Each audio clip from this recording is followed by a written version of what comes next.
I wanted to show you this truck that I just picked up.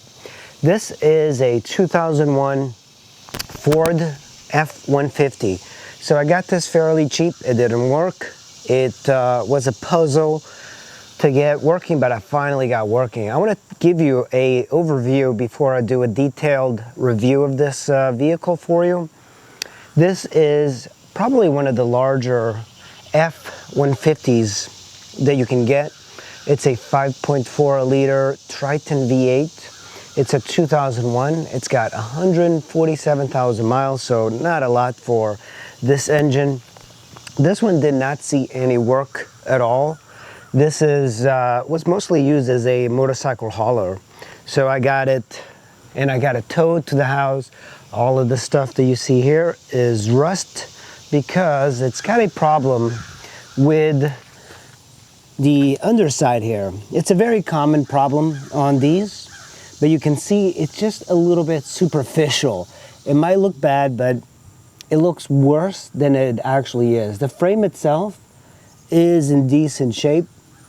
What I think I might do is I'm going to remove all of this rust. You just got to cut it all out, cut more into the metal, and then re-weld sections on here. They actually make a kit of for the Ford F-150 because this is a very common problem. If you pay attention to this year, you will have rust throughout the underside, but it's mostly surface rust. So what I'm going to do is just kind of scrape the surface rust from here and repaint it with a rust-proof sort of coating.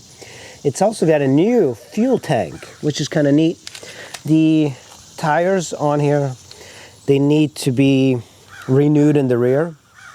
This truck sat for about, I think 3 years or so, 3 to 4 years. And the owner, he was a motorcycle enthusiast.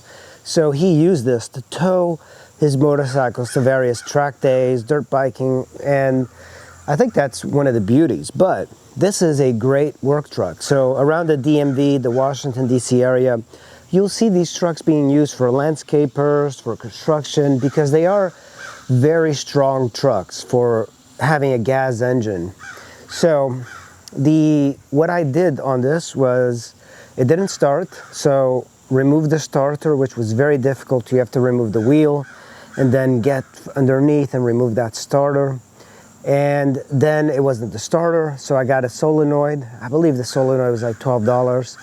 And the starter was $60. So now, oh yeah, I also had to get a new battery, of course. And I think I put about $150 into it so far, and now it does work. The front, body-wise, it actually looks pretty decent. Not a lot of damage. The hood cable did break, so I'm gonna have to fix that, get a new cable. This is the extra cab version as well. This is going to be the truck that I use for a while until I get my Nissan Frontier or hard body fixed. It's always good to have a pickup truck in your household. So this is typical of Ford. Very hard plastic. Actually, this part is actually soft, but most of it is, you can kind of tell from the sound. Hard plastic, soft rubber. This is stuff all just it's like a construction truck. It's a work truck. And there is some beauty in the work trucks because all the Ford F-150s that we see flying down the road, they're these luxury pickup trucks that they're more lifestyle trucks than work trucks, and it kind of defeats the purpose of a pickup truck. I kind of like the idea of having a truck that's meant for work. And here you have power windows, power locks. These are 2 windows, power locks, power mirrors, and you have 2 deep pockets here. And on the seat, you have a bench seat, which is actually kind of weird. You have like the captain's chair.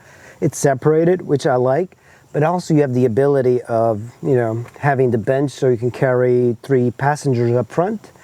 And of course, look at this. This is the extra cab.